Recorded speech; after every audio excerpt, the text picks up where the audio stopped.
पर जितना दाव देते हुए पवन सिंह घूमता था और जो उसका जो प्रशंसक लोग थे जो उन्होंने भौकाल बना के रखा था पावर स्टार तो पावर की हवा निकल गई। जैसे गुब्बारा की हवा निकल जाती है ना, ऐसे पावर स्टार क्या पावर स्टार है, आप तो 2 मिनट में दुम दबा के भाग गए।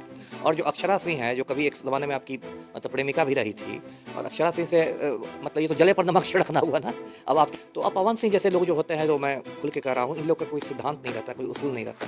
बुनियादी तौर पर ये लोग मतलब अवसरवादी होते हैं। अभी इनको लगा कि हम भाजपा में आके जीत जाएँगे तो भगवा पहन लेंगे, जय श्री राम करने लगेंगे, कल पता चला कि कम्युनिस्ट के टिकट पर जीतेंगे तो लाल सलाम करने लगेंगे। देखिए तृणमूल कांग्रेस जो है वो बंगाल में आज की तारीख में सबसे पावरफुल पार्टी है। बाकायदा बंगाल में सरकार है, ममता बनर्जी सीएम है। दूसरी बात कि यदि आप सीनियरिटी के हिसाब से देखिए तो जब अक्षरा सिंह पैदा नहीं हुई थी तब से शत्रुघ्न सिन्हा फिल्मों में काम कर रहे हैं, कोई तुलना ही नहीं है। यदि आप अब तो शत्रुघ्न सिन्हा की बेटी मतलब अक्षरा सिंह की उम्र की है, सोनाक्षी सिन्हा। और एक बात यह है कि मतलब हो सकता है बहुत लोग दर्शक नहीं आपके जानते हों, लेकिन मैं बताता हूँ कि मैंने शत्रुघ्न सिन्हा को बहुत अच्छी बंगला बोलते हुए सुना है। भाजपा से काफ़ी मोहमाया देखने को मिलता है पवन सिंह का, हमेशा भगवा गमछा भी धारण किए रहते हैं। जब नीतीश कुमार एनडीए में आए तो नीतीश कुमार से मिलने भी चले गए। तो क्या लगता है सर कि राजनीति कलाकार जो एक कलाकार है, अभिनेता है, उसका राजनीति में जाने की इच्छा क्या, मतलब कलाकार चाहते हैं कि हम राजनीति में जाएं, या फिर अपने जो सीनियर हैं, या फिर मनोज तिवारी हो गए या फिर रवि किशन हो गए, इनको देखकर जो है जाने की इच्छा होती है? नहीं, कुछ तो मंशा क्या होती है? देखा देखी बात भी होती है। फिर लोग कलाकार राजनीति को पावर से जोड़ते हैं, है ना? उनको लगता है कि इसमें आएँगे तो थोड़ा और मेरा पावर बढ़ जाएगा और थोड़ा रुतबा बढ़ जाएगा। तो ये तो इच्छा रहती है एक एमपी बनने की और इसमें मैं कोई गलत नहीं समझता। बहुत सारे फ़ील्ड से जैसे सारी फ़ील्ड से लोग आते हैं राजनीति में, कलाकार भी बने। लेकिन होना चाहिए कि कोई ढंग की पार्टी से आप आइए। अभी भाजपा क्या है? ये तो मैं तो व्यक्तिगत रूप से इसको बिल्कुल एक फासीवादी और सांप्रदायिक पार्टी मानता हूँ, जिसकी पूरी राजनीति ही है मुस्लिम विरोध की राजनीति। जो पूरी पार्टी है पूंजीपतियों के चमचों की पार्टी है।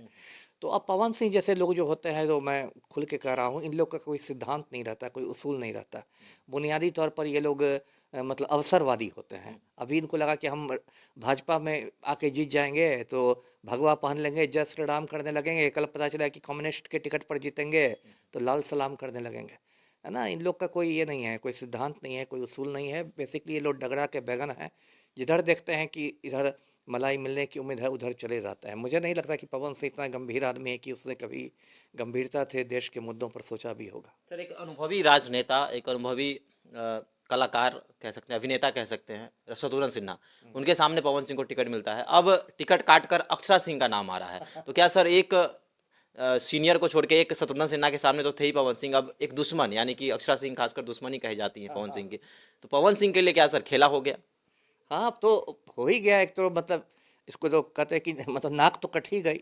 मतलब मूंछ पर जितना ताव देते हुए पवन सिंह घूमता था और जो उसका जो प्रशंसक लोग थे जो उन्होंने एक भौकाल बना के रखा था पावर स्टार तो पावर की हवा निकल गई। जैसे गुब्बारा की हवा निकल जाती है ना, ऐसे पावर स्टार क्या पावर स्टार है, आप तो 2 मिनट में दुम दबा के भाग गए। और जो अक्षरा सिंह है जो कभी एक ज़माने में आपकी मतलब प्रेमिका भी रही थी और अक्षरा सिंह से मतलब ये तो जले पर नमक छिड़कना हुआ ना। अब आपके खिलाफ है तो यदि उसको सच में टिकट मिल जाता है अक्षरा सिंह को तो पवन सिंह के जले पर नमक छिड़कने वाली बात हुई कि एक तो आपका टिकट कटा और टिकट मिला तो अक्षरा सिंह पर।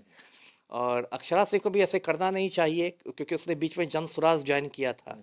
तो जन स्वराज तो बिल्कुल महात्मा गांधी के आदर्शों पर चलने वाला संगठन है, अभियान है। अभी राजनीतिक पार्टी तो नहीं बना है लेकिन एक अभियान कह सकते हैं। और अक्षरा सिंह यदि भाजपा में जाती है तो भाजपा तो फिर वही मैंने कहा है बिल्कुल सांप्रदायिक और मुस्लिम विरोधी पार्टी है जी। लास्ट अंतिम सवाल होगा, आसनसोल पर क्या कुछ कहेंगे, पलड़ा किसका भारी रहेगा सर? अब पवन सिंह जब टिकट कट गया है और अगर अक्षरा सिंह आती हैं, शत्रुघ्न सिन्हा सामने होते हैं, पलड़ा तो शत्रुघ्न सिन्हा का ही भारी रहेगा। दो तीन बातें, एक तो है कि देखिए तृणमूल कांग्रेस जो है वो बंगाल में आज की तारीख में सबसे पावरफुल पार्टी है। बाकायदा बंगाल में सरकार है, ममता बनर्जी सीएम है। दूसरी बात कि यदि आप सीनियरिटी के हिसाब से देखिए तो जब अक्षरा सिंह पैदा नहीं हुई थी तब से शत्रुघ्न सिन्हा फिल्मों में काम कर रहे हैं, कोई तुलना ही नहीं है। यदि आप अब तो शत्रुघ्न सिन्हा की बेटी मतलब अक्षरा सिंह की उम्र की है, सोनाक्षी सिन्हा। और एक बात ये है कि मतलब हो सकता है बहुत लोग दर्शक नहीं आपके जानते हों, लेकिन मैं बताता हूँ कि मैंने शत्रुघ्न सिन्हा को बहुत अच्छी बंगला बोलते हुए सुना है। बांग्ला भाषा पर उनकी बहुत अच्छी पकड़ है और बिल्कुल बंगालियों की तरह वो बांग्ला बोलते हैं, जो शायद बहुत लोगों को नहीं मालूम हो। और मुझे शक है कि अक्षरा से उतना बांग्ला बोल पाती है कि नहीं।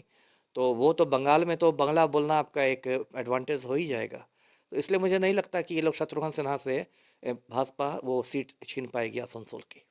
चलिए, तो शत्रुघ्न सिन्हा का जो है पलड़ा भारी आसनसोल से, अक्षरा सिंह न्यू कमर है, अभी अभी राजनीति में एंट्री ही की हैं, जन स्वराज उन्होंने कुछ दिन पहले ज्वाइन भी किया था।